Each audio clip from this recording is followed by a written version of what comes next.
Hello everyone, welcome to install Mania. In this tutorial, I am going to show you how to install Code Runner on VScode.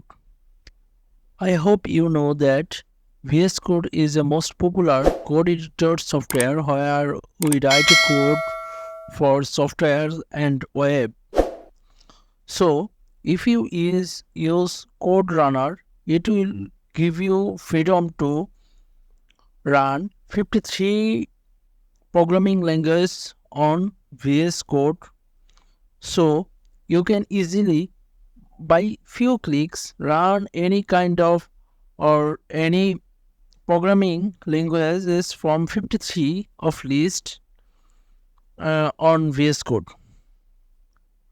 So you can easily run almost all programming languages on VS Code by this extension.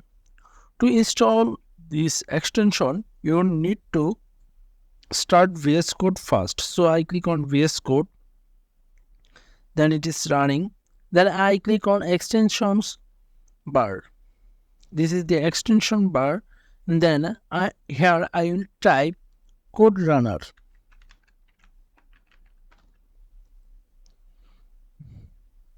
This is the extension that I was talking about.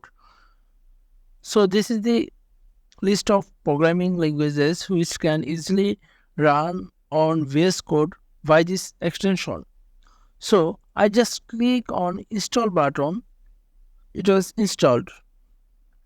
So it is very easy to install Code Runner. So it was my very short video where I just show you how to install Code Runner on VS Code. If you like this video, please hit the like button. If you watch this video on YouTube, please subscribe my YouTube channel. If you watch this video on my Facebook page, please follow my Facebook page. Thank you for watching this video.